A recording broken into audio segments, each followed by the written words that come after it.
Good afternoon, and thank you for joining us. I am Tyler Shaw, filling in for Sophia Ridley. Now, millions of dollars will be used to create a sterile fly facility in Texas. Starting a garden can be an intimidating task for novices, so that seems perfect for someone like me who I wish I did, but I feel like I don't have a green thumb. Always great to see Aggies doing good out there. All right, Berkeley, thank you, and thanks for having me. Yes, thanks for joining us, Hopefully Tyler. We get Sophia back here soon. But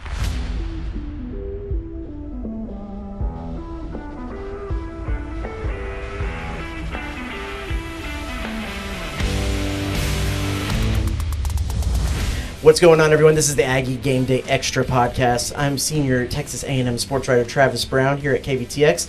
We got. Yeah, you want to call it the A team? You know, maybe this is The OG. this is a rotational. I was thinking OG. OGs. Yeah. This is the old guys. We're kind of like a defensive line. We're rotational. Where there's not starters. There's not a depth chart. Can I be Myles Garrett?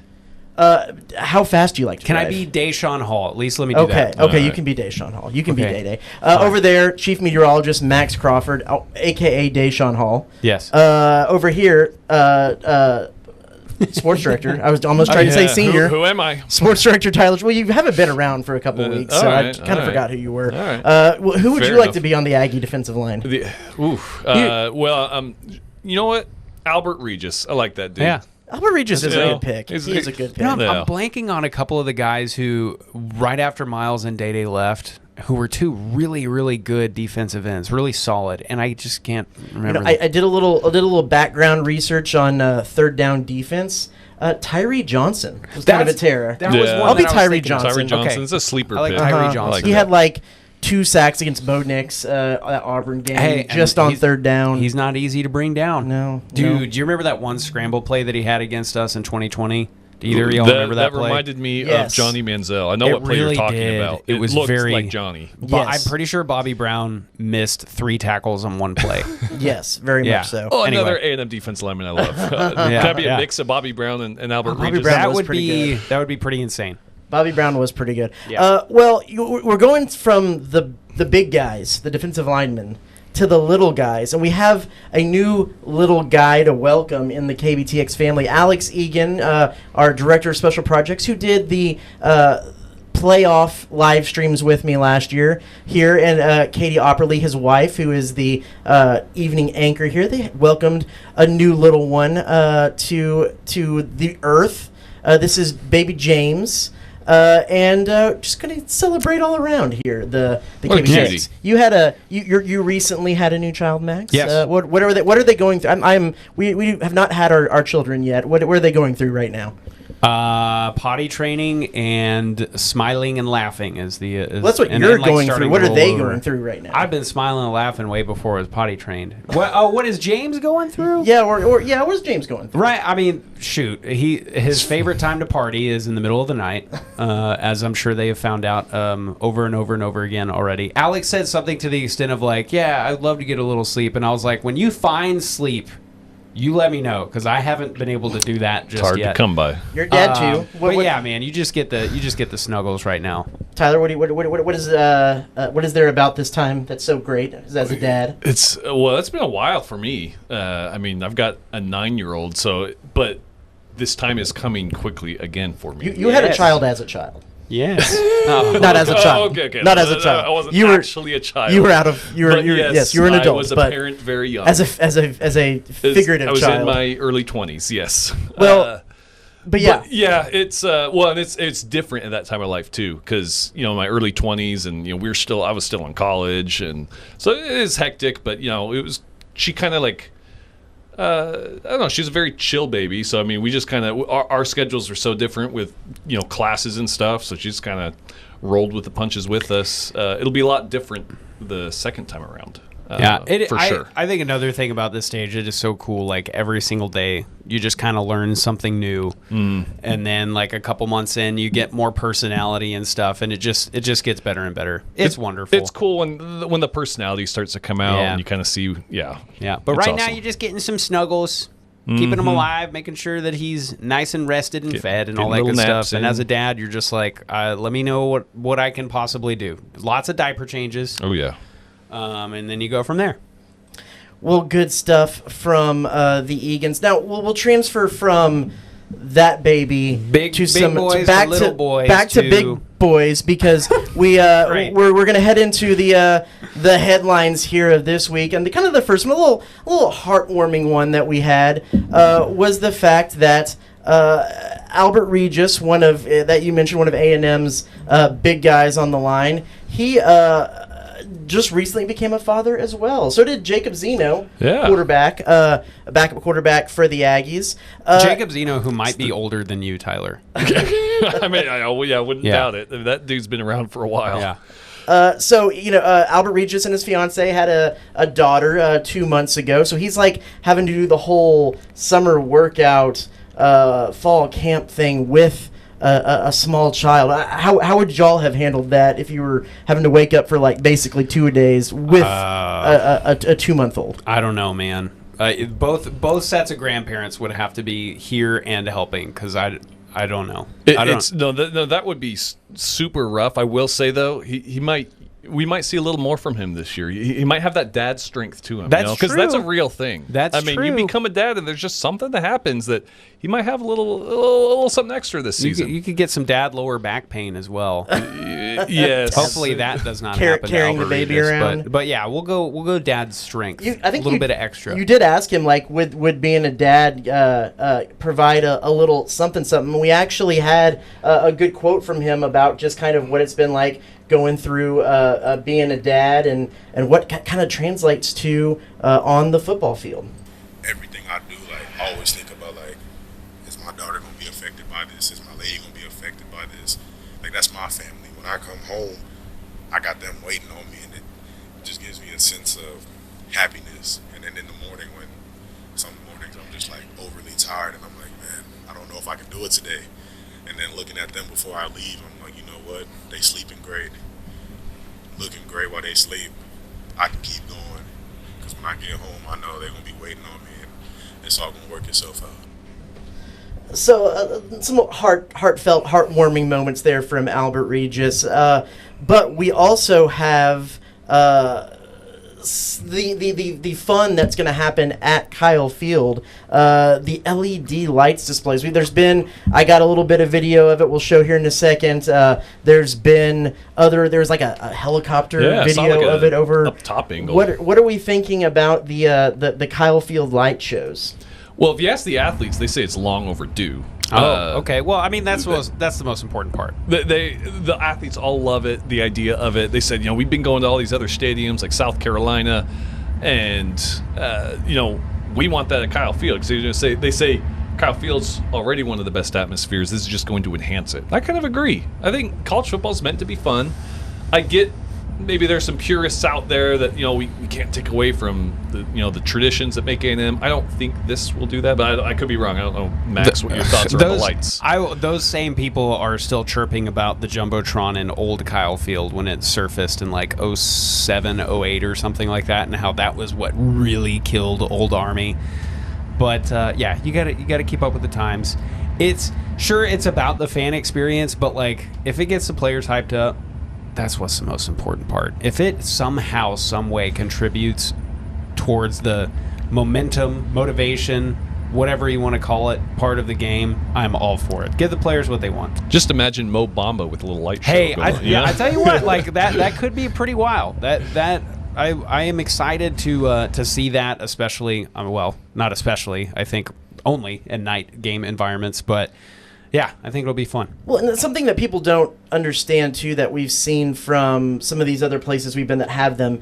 If it's overcast or even some of the afternoon games, like you're not going to get that fully immersive, change to reddish maroon color, but like they'll be going off, and so it's kind of like Christmas lights, and ambiance. More so than. So I remember Ole Miss was one of the first schools to get them, and they had like that rain game in 5 or 6 years ago, and they just kind of had them going off all pregame doing and stuff that was pretty cool. I think Georgia had it when we went and played them, the only time we played them in regular season play. I'm pretty sure they had it back in 2019. Yep, they had it. Alabama has it.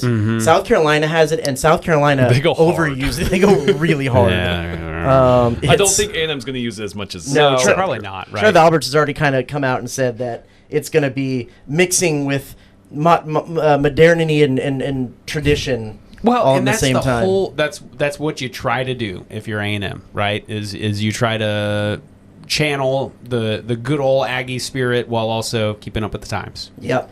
Finally, new Aggie men's basketball transferred guard Ali Deba from Southern Illinois. He's from Sweden. Yeah. too. So there's 2 Swedish athletes. Yeah. So Two Swedes on campus. So pretty late addition.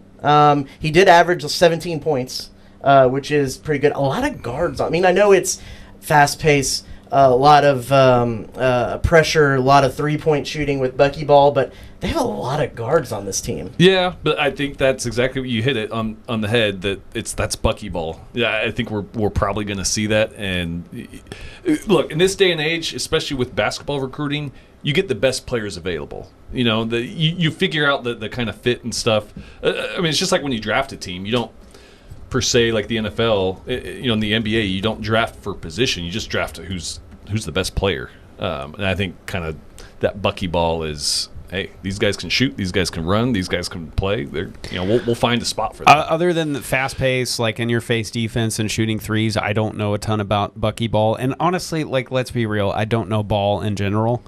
So I'm just gonna No trust ball, no Bucky work. on this one.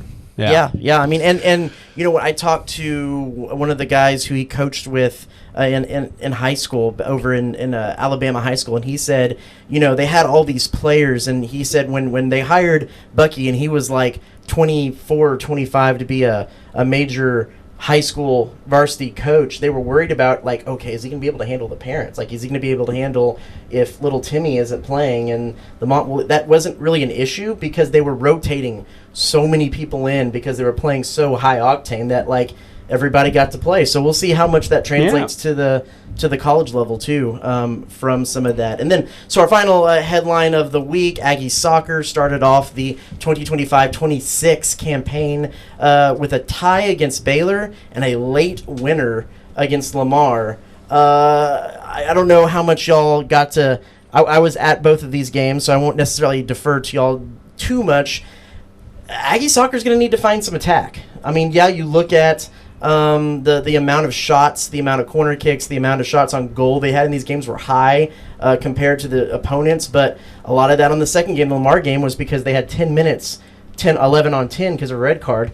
I've never seen a double red card game in college. There was 10. one where it was 10 on 10, and that open space helped A&M get that late goal. But they're going to need to find a little more consistent offense and getting the ball in the net, that kind of finishing touch before conference play comes around. So you'd say the chances were there, like the scheme is there. They just got to make better contact. They got to be more on target. They've got to be in a little bit better position. So, like, do you think that the philosophy is there with the ladies? They're still building some of that chemistry with each other, because one of the biggest problems with the Baylor game, why they couldn't extend their lead, is the center midfield just completely disappeared from the game. Gotcha. Baylor moved their defensive line up higher, and it kind of tricked A&M into a false sense of security that they could send the ball long and have their forwards chase those balls down and get some breakaways, and that just didn't end up being there. And so their build-up play through the middle just kind of fell apart. It's ironic that the one goal that they got against Lamar was kind of one of those balls over the top that Trinity Buchanan was able to chase down and, like, chip into the goal from the most impossible angle. But yeah, they just, they brought in 10 new players from 10 transfers. They got I think freshmen on the team too. 7 of those 10 were starting against Baylor. And a lot of these players are players that were, like, the best in the Mountain West, the best in the Big West. The question is still out if they have the ability to take that next step and be consistent in the SEC. So we'll have to see. But I think the offense gave me something a little to question Sure. in that 1-0-1 start. Over 40 years ago, my parents started C&J Barbecue, and today we continue to honor Dad's legacy with the best barbecue in the Brazos Valley. With locations on Harvey Road, Southwest Parkway, and our newest location on William Joe Bryan, we carry on our family tradition of serving up award-winning barbecue, sides, and desserts. We also offer delivery, catering, as well as custom menus and private chef services. Come visit us today for some of the best barbecue around. C&J Barbecue. The C is for Chip, the J is for Joe, and the barbecue is for you.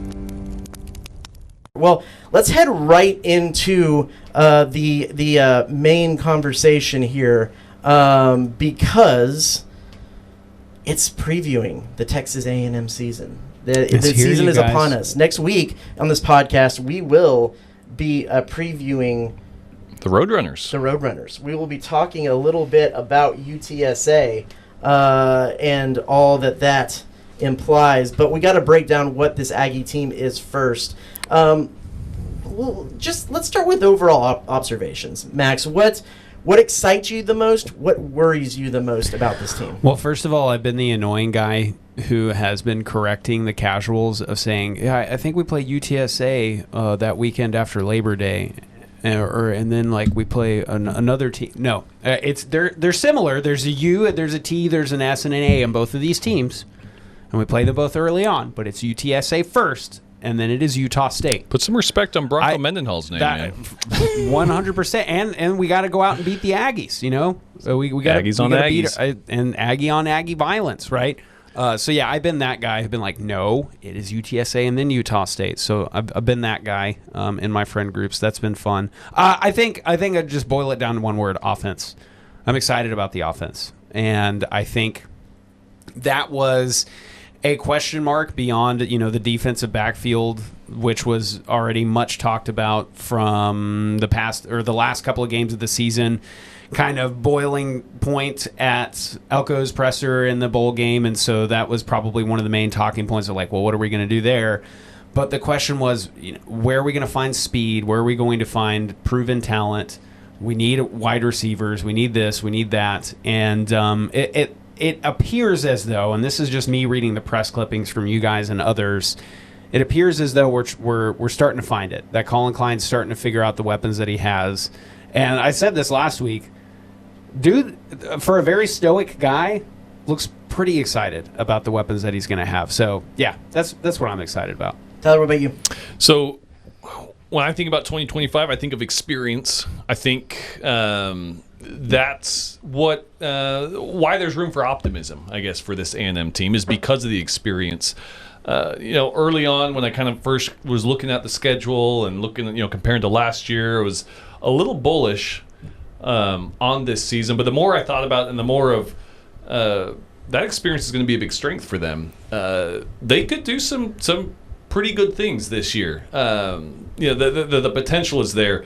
And as our Aggie Game Day or our Aggie preview show on TV next week, the title is Something to Prove.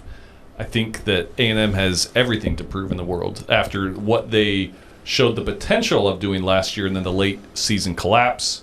They got to prove that they are beyond that they can finish games and finish seasons and, make it out, healthy for one thing. Right.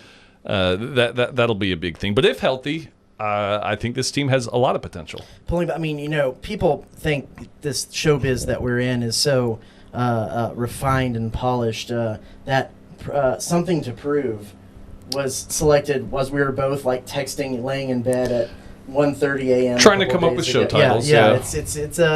It's a really classy business that we run here.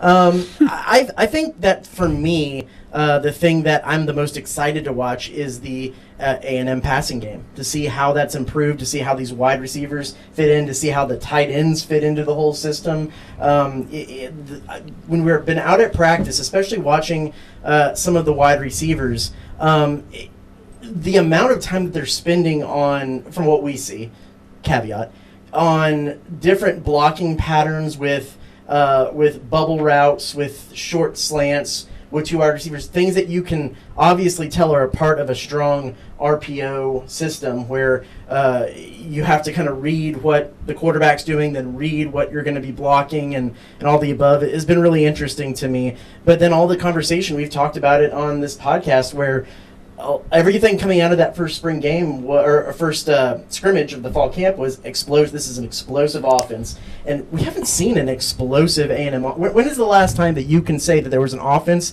that A&M had that you would consider explosive? 2016. I mean, like, I think you could say 2020. The Trevor Knight year? Yeah. Okay. I think you could say 2020. You know. But that was more that like was a an explosive. That was exactly. That was consistent. Yeah, they were consistent. And I even think Trevor Knight was consistent. Well, It wasn't explosive. Okay, well then 2014. Yeah, Okay. probably. Or I'd even go back to like 2012, 2013, Johnny years. I think most of the Sumlin era you could still call the offense explosive. I mean, more Trevor, explosive than it has been. I am a Trevor Knight apologist. And that duo of Friend Trevor of the show. Knight, Friend Trevor of Knight, the big show. Trevor Knight and Travion, and then occasionally Keith Ford in there. We had a lot of weapons then. 17 through like 24 was a lot more sluggish. And then like we had some good offenses in those years, 2018 and 2020, but those were more like slobber knocker type offenses and not necessarily explosive. I go back to, was it, so the artist formerly known as the Belk Bowl, it was right after Sumlin actually got fired, and it was Jeff Banks as the interim head coach. And Starkle, was it Starkle lit it up. and Starkle, and they threw for like over 400 yards? That might be the last time I can really remember like an explosive. They ended up losing the game, but an explosive offense. I mean, you saw some flashes of brilliance with, say, for example, the way Wigman played against Missouri last year. Some of the big plays that Marcel was able to make on the run and throwing against Florida last year. But yeah, I don't think that you would look back at our offense last season and go, yeah, that was an explosive offense. So yes, point made and taken. Tyler, from what you've seen so far, again, we're big, always huge asterisk. We see very little in practice and little context. But what do you think as we kind of move into the offensive portion of this preview? What do you think this offense is going to look like? So it's an interesting one because I do think, the word explosive has been thrown around, and I do think that this receiving core is going to be, especially production-wise, maybe some of the best receiving core we've seen in recent years. I mean, you talked about those, 2017, 2024. Like, I didn't think they had the receiving core that A&M has now. But on top of that, the running back stable. I mean, if you have a healthy Le'Veon Moss and Reuben Owens and Amari Daniels, that's a three-headed monster there. So if Marcel takes that next step as a quarterback and as a passer, I just think all around this offense is going to put up some numbers. They're going to put up some yards because you can't lock down the receivers and leave Le'Veon Moss open up the middle of the field. So I think that they are going to cause some problems. Now, that is if we actually see that next step from Marcel, and these receivers, from what I've seen, I think have the potential to be some of the best receiving core we've seen in a while. But I guess that's yet to be determined out on the field. I think my word is utility. And last year, I think especially as we were still trying to kind of figure ourselves out, we kind of lived and died on Le'Veon Moss. And his absence for the rest of the season, we weren't really able to overcome. And, Amari Daniels definitely stepped up, and then he got injured. And, we didn't have Reuben Owens. And E.J. Smith, started coming on towards the end of the season. But it was very predicated on the run game because the passing game was just still a little bit of a question mark. And so I think when I say utility, I mean you're going to have multiple playmakers on the field. And so hopefully you're going to be able to utilize those. And so if we start running the ball, trying to do a ground and pound type of deal, and we're getting a lot of 2nd and 9s or 2nd 11s or even 2nd and 7s and stuff like that, maybe that's when we can start throwing on the RPOs or keeping the ball or throwing bubble screens or maybe trying to do some mid to even more vertical game passing stuff that I think really just wasn't there last year. And so where we would maybe sputter out multiple drives at a time, I think you're going to have the opportunity to, if you're maybe not doing so good in one phase of, say, the ground and pound run game, you'll have another outlet where I think last year we weren't really able to. But I think the offense is going to look like you probably still go pretty run heavy on first down or RPO heavy on first down, and you try to get yourselves in that like 2nd and 3, 2nd and 4 situation, and then you just open up the playbook, right? And that's what a lot of offenses do. But like if you're getting 2nd and 3rd and short, your options are a lot better. Whereas a lot of times last year we were getting behind in the chains, it would be 2nd and 9, 2nd and 10, and then all of a sudden it's 3rd and 10, and you're like, well, what do we do now? Well, if we even get in that situation, what we're told is we've got a lot more depth at tight end for some mid routes there, and we've got verticality with a couple of really good receivers. So I'm really curious to see, and this is not something we've actually necessarily seen out at practice, if they're going to be with the skill that they have in Le'Veon Moss for that ground and pound game, with, like you said, the more versatility, the more angles of attack that they kind of have maybe in this second year in the offense with Marcel Reed and the wide receivers and the running backs they have, will we see some more two-back sets? Because running that, basically the RPO with a back that is like Le'Veon Moss, who is a power threat, and then throw a Reuben Owens or an E.J. Smith or a Amari Daniels, who is a little bit more of a good pass catching option. I guess you're kind of playing off of what you're saying. There's just a lot more weapons out there, a lot more angles of attack, a lot more ways to get the ball into playmakers' hands. What about like a two-back formation with Reuben Owens and Terry Bussey? I was about to say Terry Bussey Yeah. coming out of the backfield. I would not be surprised if they're going to put him anywhere on the field.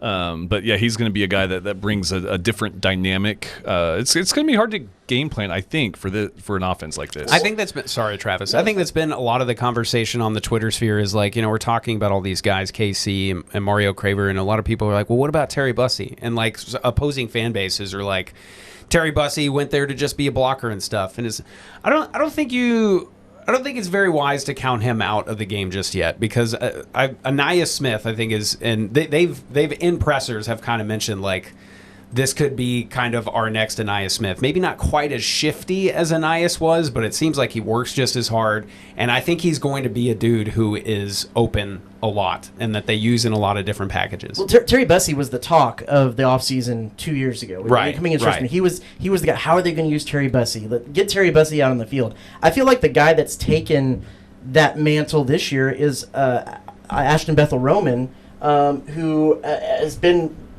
We've seen on some of the clips that they put on social media and heard from the players that this could be kind of the breakout guy, the guy that takes the top off the defenses a little bit. And so I'm curious to think, do you see him as probably being Casey Concepcion as the main guy, then with Mario Cravers and Ashton Bethel Roman? Like, what do you see in that wide receiver group? So I do still think that Concepcion is going to be the guy that's your kind of go-to receiver. But you're going to get a lot of touches from Ashton Bethel Roman, I think. Now, it's one of those things. There's only one football. If you have all these weapons, how does it go around? But I would not be surprised if Ashton Bethel Roman ends up being your number 2 target there. I wouldn't be surprised if Concepcion gets 1,000 yards, and Ashton Bethel Roman isn't too far behind him. That's kind of what I see. Again, this is all predicated on does that passing game take that next step? Are you not as reliant on Le'Veon Moss because he's going to be a weapon in and of itself? But that's kind of what I see right now. I want to interject real quick and bring up a point because we have the clip going here. When is the last time that you've seen an A&M team run a speed option? Because they were practicing this the other day, and you have to go back to some of those like Trevor Knight, even early Kevin. I was gonna say Mon days. Kellen did a few. Yep. He did some speed options, but yeah, it was T Knight, and then before that, it was the Fran days with Stephen McGee. Well, and Marcel Reed and Le'Veon Moss. That's a pretty powerful duo doing the speed option there, trying to trying to defend that. So yeah. It's. I think we knew this when A&M first hired Colin Klein, is that he's got his bread and butter type of plays, but he's still a very multiple offense type of person. If you're to play the college football, video game, the label would be power spread, right? Mm-hmm. So I mean, like that in and of itself says there are multiple ways that you can attack a defense, and so I don't know. That's all I can find myself talking about at this point. Is I want to see us score some points again. Maybe that's because I was in school when we had Johnny and Sumlin, and even like kind of the early days of Jimbo when we were putting up a lot of points. Let's shift over to the defense. What is the biggest strength and concerns that, Tyler, you see in this defense? I think that the defensive line, there's a lot of talk early on of, wow, you're losing, two really good players to the draft, Nick Scorton, Shamar Stewart. Shamar Turner leaves too. I think this defensive line is going to kind of unleash. I think the depth is there. Cassius Howell is primed for a breakout season. But they're going to have a whole rotation of guys there at defensive line. So I think you're going to see the depth of that line. And I think their production is going to jump up from last year, because that was a disappointment, kind of. If you're just looking at stats, like they really didn't get to the quarterback a whole lot, or at least bring him down. I think you're going to see that improvement. Again, we've said it a lot, but the question mark is the defensive secondary. There's been a lot of talk about Will Lee just being that dude, and Tyreek Chappelle coming back, that will help. I'm curious to see what that all looks like and how much they've shored things up in the defensive secondary. It seems like in a similar way, there's lots of weapons on the field, and it'll be very interesting to see how they're utilized. And whether it be portal and getting Tyreek Chappelle back and things like that, it almost feels like you could maybe say defensive back has a potential to go from the biggest weakness on the team to maybe a potential strength.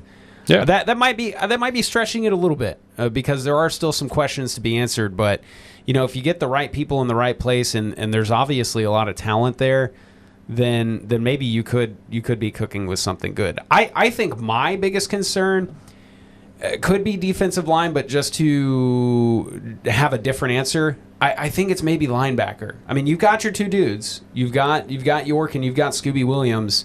Who do you have beyond that? The Damian Sanford, I think, is probably going to be one of the dudes who's in heavy rotation.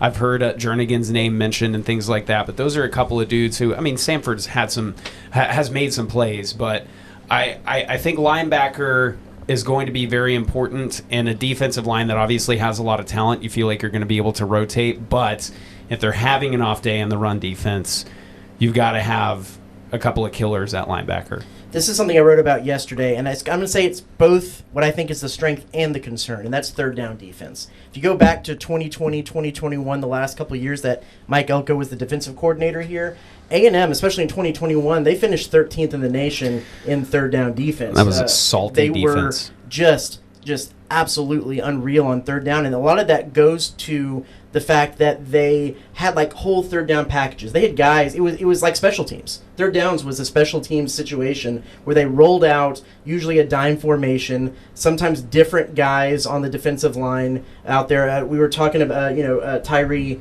Johnson was a big part of that third down special teams unit kind of thing, and they would bring defensive backs on blitzes from all kinds of different angles. You look back, I pulled up the 2021 game against Auburn. Bo Nix was the quarterback. They had 5 sacks in that game. 2 of them were from Tyree Johnson on third down, and then Damani Richardson got 2 quarterback hurries on third down, blitzing from the safety position. I asked Jay Bateman, the defensive coordinator, is that coming back? Because we didn't really see much of that last year. It was pretty vanilla, right? Some of that, he said, had to do with they were worried about the defensive secondary and the coverage issues they had back there. He said some of that is they had such a good defensive line, they didn't want to rotate those guys in or pull one of those guys out because they were good one-on-one matchups. But I think the overall projection of third down last year was not great. They finished outside the top 50, I believe, on third down defense. For last year, and that's that was the reason why that defense was so dominant in these years past. So it has been a question mark, but it also could be a strength.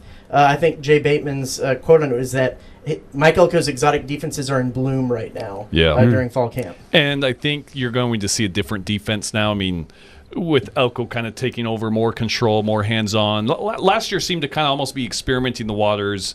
And again, with all the experience and continuity on the team, they have that freedom to put in these more exotic sets and stuff because these players are more comfortable with this system. So, yeah, I do think the defense overall, we'll see. Maybe it'll be closer to what we saw when Elko was the defensive coordinator here a few years back. I remember the defensive lineman from earlier that I wanted to be that I couldn't remember. Landis Durham and Quaylen Cunningham. That was the last time y'all heard those names. Yeah. Yes. Right. That was a good one. Anyway, then my question for you guys, and this is off script. This is crazy. Here we go. When you talk about Elko kind of taking the reins a little bit and being more involved in the defensive game and things like that, as a defensive mind, that's cool. But at what point is that not a concern? Because, I don't know, for instance... Are you having PTSD from Jimbo? A little bit. Exactly what I was going to say, That's the point I'm trying to make is at what point does that become a little bit concerning that Elko's having to do that? Are you then concerned that other facets of the CEO coach lifestyle are going to be threatened by that? Or is this just a thing where you're saying this dude's brilliant and he can probably handle the extra quote unquote workload? I think that's a big question. I think that is, I know Elko does not like being compared to Jimbo. He's a very different guy. He coaches very differently. But I think anytime you are talking about a coach being more involved in the coordinator type role, you have to question or at least have a question mark on how the overall product is going to kind of be run. Now, there are, because of the changing in rules, there are more coaches who are involved day-to-day in practice who can be involved on the sidelines, and you might say that can help because but I'll be curious to see. I'll be curious to see how much he is involved in the minutia of the defense during the game. Yeah. But I or like in certain situations, we do know he is. Are they going full Auburn? Do they have 3 different play callers for each different down? That's crazy. I don't know about that. Are they going to go full Auburn and just kind of claim some more national championships? Yeah, why not? We did that too not too long ago, so I can't be too mad. Conference championships. Yes, and national, national, including one where we were not only undefeated but also unscored upon. So that one you can't. Yeah, like 1919. That's the Good one. old days. Dana X Bible. I like one of the ones that Auburn added back in was because they were penalized. They had a postseason ban. Oh well, and then they went undefeated, but they're claiming it anyway. Never played a postseason. That is beyond silly. Aside. Barn hey, cheating, at least Paul. we have a playoff now, so there's no question of who the champion Barn is. is cheating, Paul. I had another question in the realm of coaches taking over and doing things like that, but maybe it'll come back to me later. All like right. Quaylen Cunningham and Landis Durham did. How good does this defense need to be? I guess this was the question I was going to kind of lead up to. You usually look at, good teams play complementary football, but there usually is one side that's a little bit better. Who needs to be the strong back to carry more of the load for this team, the offense or the defense? That's a good question. Right now, I'm going to pin it on the defense, just because I do think the offense has made those strides and they'll be able to kind of pull their weight. I think the defense is going to have to make maybe some of those game-changing plays, especially when you look at some of the offenses that they're facing this year, like, I don't know, LSU, South Carolina, Texas. There's some heavy hitters there. So, yeah, right now I'll put it on the defense. Again, you want to be complimentary football, but if you're going to pick one side of the football that needs to step up and rise to the occasion to be a winner, I think right now it's got to be the defense. I like that answer, especially in terms of our away schedule. Defense travels, and it's very important that we have a solid defense. But just to be a contrarian, I'm going to say it's on the offense. I think especially if you're comparing year to year, what was the biggest problem against Notre Dame? We just could not move the ball. What was the biggest problem against South Carolina, against Texas? We just could not figure out how to score. And I think that our defense, albeit having their own deficiencies, and especially towards the end of the season where they just kind of didn't look like the way that they did at the start of the year, they still kept us in games for the most part. I think Auburn would maybe be one of the bigger outliers there. But our defense played well enough, most definitely, to win against Texas. And maybe You not shut them against out USC. in the second half. Right, exactly. Like our defense wasn't the problem in multiple games that we lost. And so, yeah, I think just being an offensive guy, I need to see points scored, especially on the road. But like, let's make Kyle. Let's give the fans something to cheer Were you about. about to say let's make Kyle great again? No, I sure wasn't. But one of the okay. Make Kyle LED. Case in point, make it LED. Yeah, whatever you have to do. But case in point, the Texas game to start was one of the best atmospheres that I can remember being in Kyle to start. But towards the end of the game, even as good as we were playing on defense in the second half, you could just tell there was a collective deflation that happened over the course of the game, because when we'd get a stop on defense, we'd maybe get a little bit of shred of hope back, and that pick six was really awesome and stuff like that, but there was still no faith that the offense could do anything. And the goal line stand that Texas made and stuff like that, like the offense has got to manufacture some additional stuff. Like the defense, I think, is going to do their job. They're probably going to have their deficiencies, but to me, we got to score. That's fair. That pick six was one of the biggest pops. Yeah. But I can't imagine had the offense been, because it had died down up until that point. Had the momentum been building to that point, I can imagine how off the chains and Kyle Field would have been. Yeah, exactly. I'm going to go a little bit more minutia and say that I think the run game, the run offense needs to carry the team. It's the second time you've said that word. Minutia. So Minutia? It's a good I'm word. gonna have to Google it after this. It's not not militia. It's not cumulonimbus or I'm gonna. anything like Well, that, I was gonna so- say I'm gonna use it in my weathercast later. Minutia. We're gonna okay. talk a little minutia. Okay. Talk I about think the minute maybe on the details. podcast we should put like a hidden word for your weathercast. Okay, that I people love it. Need to tune in for. So I think that they definitely need to the run offense needs to carry this team, because they're going to be so good. It'll be curious to see how well Le'Veon Moss, Reuben Owens bounce back from injury. How easily they're able to integrate into the offense into the first couple of games. But I do think that they are so good behind an offensive line that returns so much that you need to establish the run, which will open up some of that explosive offense. I think some of that you can include the short RPO passes as kind of as a part of the run game. But Right.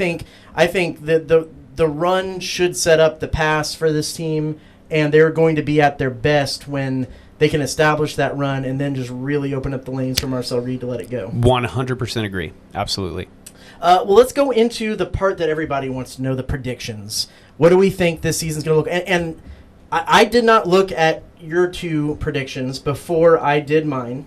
So Same. We all did these independently. I have a feeling one of them is going to look very different than the other two. I just have a hunch. Huh. Okay. Well, they all are all different. Okay. Max, why don't we start? Do we have to? Oh, okay. Who do you want to start with? It doesn't matter. Who do you wanna Obviously, you start have mine first on the rundown, so if that's what you wanted to do, then we No, can. that's not actually what I wanted to do. I just put Okay. these up there. They're actually- Let's Tyler, start with Tyler. They're Let's in start with Let's start with alphabetical Tyler, order, because I have a feeling Oh. Tyler's going to be in the middle. We'll go- Travis is going to go one way, and I'm going to go another You way. know what? That's how'd what you I have a figure us feeling. out so well? That's just Tyler, here's your predictions. All You right, can go there through we it. go. Okay. I will preface this by saying I do think this is more on the optimistic side. There were times where I was, not trying to make joke of it's Texas 8-4, but I mean looking at the schedule, I thought legitimately this is probably 8-4, and that doesn't mean that it's a bad season. But I definitely, again, we talked about the experience and kind of how the offense we think is going to be so much better. I do think this 9-3 is very attainable. Hold on, I'm gonna stop you real quick. Yeah. You need to show your fun little your cheat sheet. Yeah. I think we need to. This is the little calendar, the little fun little spreadsheet I here. want one of those. We need to get you a quarterback Tattoo. a quarterback yeah. arm thing, so you can have your little pocket. So schedule.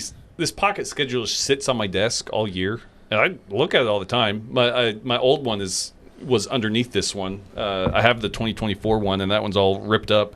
So now I've got I just my like 2025. the image of you kind of over here pulling up your little play sheet. Yeah. So anyway, Let me look at this. Go back to Tyler's predictions. Okay, so the big one here is I have them winning at Notre Dame, which might be way out there.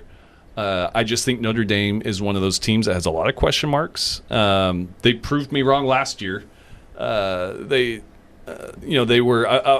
always been one of those where it's kind of wait and see what are they actually like, because they're always going to be ranked top 10 to start the season, but are they actually a top 10 team? So I have them winning at Notre Dame. Other than that, the road schedule is tough. So I've got 2 road losses that probably their toughest ones on there, Texas and LSU. And then I have Florida. I know Florida's at home, and they kind of whooped up on Florida last year, but I just think this might be the year of DJ Lagway. Again, if he's healthy, again, depending on him, I think that team could be something. Florida is coming off of a game at Texas, which Texas will probably win. Florida will be looking to bounce back from that, going into College Station. I just see that as being a trap game there for A&M. So, yeah, those are my 3 losses. They kind of take care of business the rest of the way. I know South Carolina's going to be tough. You got to go to Mizzou. But, yeah, I think this is attainable. Max? So you want me to go me next? I think you should go first. Well, that would be going second because Well, Tyler second. just First went before first me. before Yeah, you. okay. Math is hard. Okay, so for those of you who are watching, you see what I have there. You see my cards. They're laid out on the table. Travis asked to get these in by this morning. I sent them in at 11:59. Here's the thing. We've talked about this so much already the past few weeks. 8-4 could still be a pretty darn good season depending on which wins they are. 10-2 almost seems to me like it's just as achievable. To me, you've got to take care of business on the road, and I think that's where we're going to slip up. I have us undefeated at Kyle Field. I have us losing that first game against Notre Dame just because of their running attack. I do think they have some question marks, especially at quarterback, but I also think that they're going to be a very good running attack that we're maybe not going to be quite prepared for just yet at that point in the season. But I also have us winning the last game of the year, and I can almost guarantee you that Travis does not have that.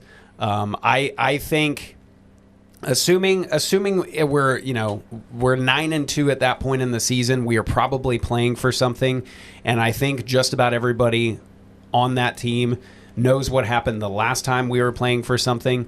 And I think that the discipline, the motivation is going to be there to do something special in Austin. And then potentially with that record, assuming you only have one conference loss, you probably control your own destiny and go to Atlanta and then potentially make a playoff berth. I realize I'm putting myself in a position to be very disappointed, but I'm not going to have LSU losing to us in Baton Rouge until I actually see it happen with my own 2 eyes. I almost put Arkansas as a loss, but I'm just assuming that's going to be a daytime kick, and by that point in the season, they're already going to be kind of looking ahead to the next one. So there's where I have those wins. There are a lot of losable games there, but I just have faith that they're going to be better as the season goes on, unlike last year, and I think they're going to get those big wins towards the end of the season. First, you paint me as like some kind of Texas homer. My grandfather was a All-American basketball player at SMU, and he was fine with any of his kids or grandkids going to any other university in the state of Texas except for Texas. So it's I'm unbiased now. I want to pick the people who I think should win, but I'm no Austin homer. Well, and no, it's not that. It's that I'm the opposite, and especially this year where they're a foregone champion of everything already. I am very quickly to attack their weaknesses and whatnot. But yeah, emotion definitely weighed into my picks there. So, I just have a feeling it did not for you, and I just have a feeling I know what your win prediction is for that game specifically. Well, you started out saying 8-4 is a good season depending on the losses. Right. So tell me about some of these losses, because I have them going 8-4. I think that they lose at Notre Dame, at LSU, at Texas, and I don't think they beat South Carolina. I think for as much as you like DJ Lagway at Florida, I like Lenore Sellers at South Carolina, and that presents a pretty big challenge. I think Notre Dame, with returning Love, their running back, one of the things that was mentioned in some of these possible question marks is, linebacker play and stopping the run. That's going to be put to the test in that game with the way that Notre Dame likes to run the ball. LSU is actually maybe the biggest wild card of all of these to me, because they just had to replace so much on the offensive line. And so much of my takes on picking games, especially the SEC, is what do you have in the trenches? Notre Dame had a great offensive line. That was like one of the big question marks going into the game last year, because they had a lot of freshmen, and that turned out to be a great offensive line, and they returned a lot of those guys. LSU had to replace a lot on the offensive line, and so did Texas. But LSU would be maybe my swing game in there. I'm confident in what South Carolina has. I'm confident in what Notre Dame has. I'm pretty confident in what Texas has. So the other one here, and don't get me wrong, I'm just saying this, A&M 10 times out of 10 is going to beat UTSA. But I think that game is going to be mucky. It's the first game of the season. They're a better team than they're not going to lose the game, but it's not going to be a 40-point blowout. Travis L. Brown. I'm just saying, it's going to be a sleepy start to the season. Okay. Yeah. Well, the spread is, I think, 27.5 Ags cover. Easy. I think it's going to be a sleepy start to the season. They're not going to lose. But he's saying they're not I think covering. we're gonna But be it's worth looking mentioning, at he that says. game afterwards and going, okay, I don't quite know what they have yet, and then they'll roll into a little bit more of a consistent play. So But if you bring, I was just going to say, if you bring that up, do I get to say don't sleep on Bronco Mendenhall and the other Aggies up north? Sure, go for it. If you want to put your name to that, I was excited about when we were going to get to that point in the podcast to talk about old Bronco.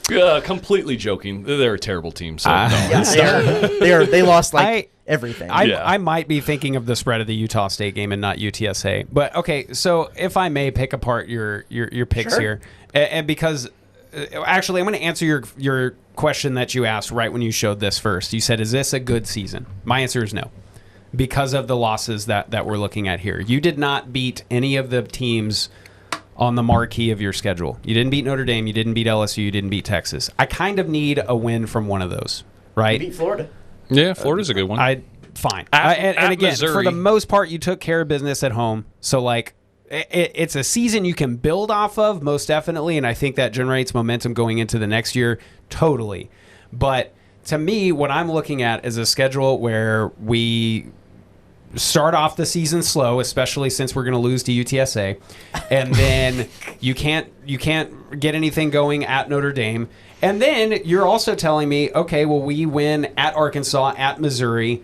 That gauntlet of away games, we take care of business 2 out of 3. We beat Auburn, we beat Florida, and then you're also telling me, though, towards the end of the season, we just kind of crap the bed again. So to me, no, that tells me almost like, no, I don't really see a huge change here from season to season. It's like we got on a good run and then we finished slowly or sputtered out at the end. So no, that is not a successful season to me. And to be fair, I think all of us looked at, we pulled up maybe your little pocket schedule, or you pull up the schedule on ESPN or something, and you go game by game. Okay, how do I? And so a trend, I wasn't looking at necessarily a trend like, oh, they're going to have a late season swoon there with South Carolina and Texas, but it's kind of how it turns out, because I really and not to counterbalance, but just to kind of go through the process of picking the schedule, that I didn't look at season by season trend. Right. It was game by game in this. But yes, that does, the way the schedule plays out, it does present a kind of late season slump. To be perfectly clear, aside from your UTSA shenanigans, I think that is a very, very reasonable and realistic pick for the way that the season is going to go. Mm-hmm. To me, if you're looking at that though, if you're looking at the 8-4, I need one of those L's to become a W in order for it to be a successful season. I think 9 is still the magic number because I think you're still, especially if one of those losses is to Notre Dame, you're still talking potential Atlanta contention just like last year. I think you're still talking potential playoff implications depending on when those other 2 losses happen in the season. So to me, it's got to be 9 for me to call it a success, unless we are. What would we have to be? We'd be 8-3 going into the.